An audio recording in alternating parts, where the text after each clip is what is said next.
Chapter 19, Wood Island, Sophie. I'm all mixed up about the days, and mercy, Bompy's name is Ulysses. Although everyone in the family calls him Bompy, apparently some of his friends call him by his real name. It's hard for me to imagine that. Ulysses? We're still on Grand Manan, and sometimes I'm longing to get underway again, and I am longing to see Bompy, Ulysses. But at other times, I get hypnotized by this island, and the life here, and forget that time is passing, or that I've ever lived anywhere else or have anywhere else to go. Yesterday, Cody and I met a tall, lanky woman and her German shepherd. She showed us her cabin, tucked in the scrub of trees. It was very small, one room, with no water or electricity. Built it myself, she said. You mean everything? I asked. You mean you dug the foundation and you hammered it all together? How'd you do that? And the roof? And the windows? Steady on, she said. Too many questions. I wanted to be that woman. I could see myself living out there in that cabin with my dog. In the daytime, I'd go lobstering and clamming. You don't get lonely out here? I asked. Lonely? Ha! Lonely? Not by a long shot. I've got my dog. And when I want to see people, I just want to walk down the harbor. When I want real quiet, I go on over to Wood Island. Wood Island, she told us, is about 20 minutes dinghy trip from Seal Cove. The few houses there are abandoned, she said. And now there's only a couple of hermits over there. And ghosts. Ghosts? Cody said. You mean like real ghosts? He seemed very intrigued by this. She said. What exactly is a real ghost? One of the ghosts, she said, is an old man who roams around in a black raincoat and a black hat, and the other woman and her baby who float around singing spooky songs. Why are they there? I asked. What do you mean? The woman said. I mean, why are those ghosts in a place and not, say, here? Honey, you sure have a lot of questions, she said. But you could tell that she was thinking, because she was nodding her head and tilting it this way and that. Finally, she said, those ghosts are coming back to a place they once lived. Maybe they forgot something. I liked this idea, that the ghosts might come back to check on something that they left behind. Today, Cody and I took off in the dinghy in search of the ghosts and hermits. The fog was thick as smoke. So by the time we were 400 feet out of the breakwall, we were out of sight of land altogether. We took with us a few items for emergency survival. A compass, a flashlight, 3 cans of pop, and half a bag of candy. We drank the pop on the way over and ate the candy within 5 minutes of landing on Wood Island. There are no roads on Wood Island, only paths that lead from deserted house to deserted house. We found a church, though, which was cleanly swept and dusted, with fresh wildflowers and candles at the altar. Maybe the ghosts come here and tidy it up, Cody said. I knelt down and said a little prayer for Bompy, and for my parents, and for my boat family, and our journey across the ocean. Cody said, What'd you pray for?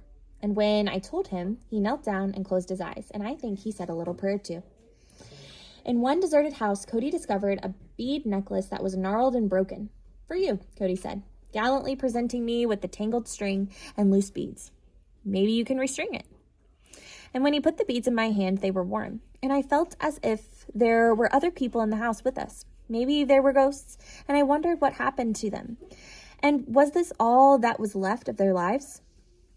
On we went, hoping to find a ghost or a hermit, but the only people we saw were 2 men building a house across the path from the church. One of them called out to us. I guess your clothes won't be drying too well in this weather, will they? Huh? Cody said. What do you mean? On your boat, he said. Back in the harbor, all your clothes strung up on lifelines. Too much fog for the clothes to be drying, eh? How did you know that was our boat and our clothes? Cody asked. They laughed. Not too many strangers around these parts, nope. Cody thought they were being nosy, but I liked that they noticed where we were there. We weren't invisible. We headed for the center of the island, deep in moss and rotted leaves. It was like walking through snow. Our feet sank in the mushy carpeting, and every once in a while we broke through to muddy swampiness underneath. It was all so quiet and peaceful. There was open sky with no power lines or phone lines or fluorescent streetlights. We heard only birds with no sounds of cars or lawnmowers blaring. I started picturing myself living on the island. I could fix up one of those cabins, and I'd live there with my dog. And maybe all the people who used to live there would come back, one by one, and fill up their houses and their lives all over again. Shortly before sunset, we left Wood Island. The fog was much thicker, and we could barely see 20 feet in front of the bow of the dinghy. I couldn't imagine how we'd ever find our way back, and I had a sudden panicky feeling as the fog was choking me. "Breathe deeply," Cody said. "Don't worry, I've got the compass. Commander Compass at your service." He switched places with me. "You row, I'll guide," he said. "Head a little to the left. No, not that way. You're right, my left. Okay, now straighten on, giddy up, steady. You're veering. Okay, a little more to the right. No, your left, my right." All I saw was fog, fog, fog. Fog shrinks the ocean. You feel as if you are in a tiny sphere of mist and water. "Steady on, we're okay. We're right on course," Cody said. "Onward." I rowed harder and harder and faster to keep up from disappearing. On we went, on and on through the fog, until at last Cody shouted, "Ahoy, fortress!" And there we were, back at the mouth of the breakwall, safe. Cody knows some things after all. When we reached the dock, Uncle Mo and Brian and Uncle Stu were with a fisherman on his boat, ready to go out to find us. "Where the heck have you knuckleheads been?" Uncle Mo demanded. "On Wood Island, exactly where we said we'd be," Cody said. "This man says he was out there and he didn't see a hide nor hair of you. Isn't that right?" The man nodded. "Yep, that's right. I've been out there all day and you weren't there." "We were," Cody said. "We were exploring." Apparently, the fisherman had told Uncle Mo about the 4-knot current that runs between Grand Manan and Wood Island, and he'd pulled out a chart and showed Uncle Mo how we'd been drifting far below Grand Manan in the Bay of Fundy, freezing, starving, and about to be run over by a freighter. "Well, we weren't," Cody said. "We weren't lost, and we weren't drifting or freezing or starving or run over by a freighter." "But you could have been," Uncle Mo said. "But we weren't," Cody said. Now I've been sitting here thinking, I wonder how easily it could have all gone wrong. And what if we had drifted into the Bay of Fundy? And what if? I wonder why I didn't worry about these things beforehand. Maybe it was because I didn't know about the 4-knot current and I didn't know about the bad things that could happen. I wondered if it was better to know about the bad things in advance and worry about them, or whether it was better not to know, so that you could enjoy yourself. My brain was tossing these thoughts back and forth and making me antsy. I'm not going to think about them anymore. Chapter 20, The Little Kid, Cody. Sophie loves to explore. So we've been poking around and even got rid of Brian long enough to row over to Wood Island. When we were in an abandoned house, she wanted to pick up every little thing she saw, as if every little piece of rubbish was a treasure or a clue. "Who do you think owned this?" she said. "And why do you think they left?" She poked at the walls and said, "I could live here if I had to." Later, when we were exploring the middle of the island, I felt as if ghosts were hovering around us. The woman ghost and the baby ghost were following us through the woods, and I kept asking if Sophie saw them, but she didn't. She said, "I don't believe in ghosts. I think they're all in your mind." On we went along the mossy path. I got brave. "Sophie," I said, "can I ask you something about your parents?" "Sure," she said. "What really happened to them?" She didn't stop, didn't hesitate, didn't even skip a beat. It was as if she and Uncle Doc had rehearsed the same answer. She said, "Nothing happened to them. They're back in Kentucky." "Not them," I said. "Your other." "My parents are back in Kentucky," she said. "You want to race to that rock up there?" And she took off running. What is up with her? When we got to the other side of the rock, she started talking about this little kid she knows.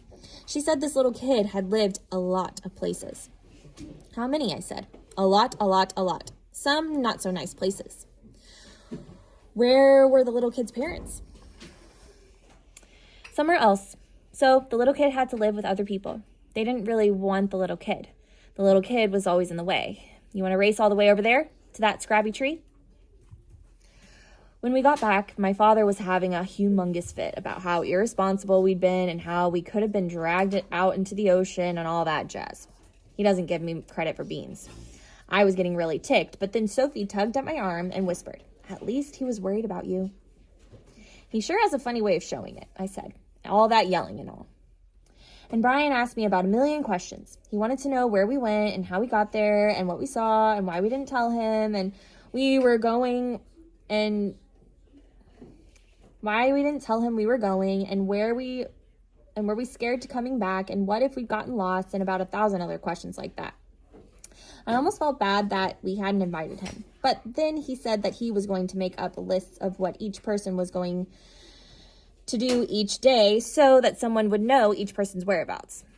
And why would we want to know that? I asked him. Because, he said. Because we ought to know where everybody is, don't you think? In case someone got lost or hurt or something. Then, if they didn't come back, somebody would know they were missing. And somebody would know where they were supposed to be. And somebody... You're such a worrier, I said. But he's got a point, Sophie said. She turned to Brian. It's a good idea, Brian. Brian turned about 17 shades of red and shambled off looking mighty pleased with himself. Geez, Sophie, I said. You think that nerd brain had a good idea? If he wants to know where everybody is, then he must care what happens to everybody. We must matter to him. And then she turned around and went over to the railing and stared out over the water. And I felt as sad as I've ever felt in my whole life. Chapter 21, The Baptism. Sophie. The sea, the sea, the sea, it rolls and rolls and calls to me. Come in, it says, come in. Uncle Doc was forecasting tomorrow or the next day as the day of departure. Just a few more things to fix, he said. I feel torn, as if something is pushing and pulling. I could stay forever on Grand Manon, but the sea is calling to me. This morning, Cody, Brian, and I went to a boat building place, where the man who owns it let us nose around. He works mostly in fiberglass, handling everything, even the gel coat. He even makes his own dinghies, and his work is so fine. I thought I knew something about fiberglass from building Buddy the Bilge box, but I hardly know potatoes. Look at this, Brian felt obligated to mention. Not a bubble in sight. Well, he's been doing it longer than I have, I said. The man showed me some tricks, like how to use the rollers to apply the resin and the gel coat and how to use plastic wrap on small areas so that layers underneath stay smooth. That's what you should have done with Buddy the Bilge box, Brian said. I didn't know about it then, did I said. Brian was starting to bug me. You don't like me, do you? Brian asked. That made me feel awful. I never said that. It's okay if you don't. No one does. He stood there like a limp puppet, all clumsy arms and legs. Cody was taking this all in, listening but not saying anything. I have no idea why nobody likes me, Brian said. I was hoping he wasn't going to ask me to give him some reasons when Cody piped up. Well, Cody said, it might have something to do with all those lists you make and how you're always telling everybody what to do and how you always act like you have the answers to every single little atom of a thing. And Brian folded his arms tightly across his chest. I wasn't talking to you, he said. I don't care what you think. And he turned and left the building, striding along in his jerky, stumbling way. Well, he asked for it, Cody said. Uncle Doc made us all go to the baptism of Frank's grandson later that day. Brian stayed as far away from me and Cody as he could get. I didn't want to go at all. My heart was not in it. But I'd never been to a baptism before. And by the time it was over, my eyes were bugging out of my head. People in robes, sort of like graduation robes, walking into the water, waist deep, with a pastor. The pastor dunked them, sploosh, backward, full body into the cold, cold water. It looked as if the pastor was holding them down.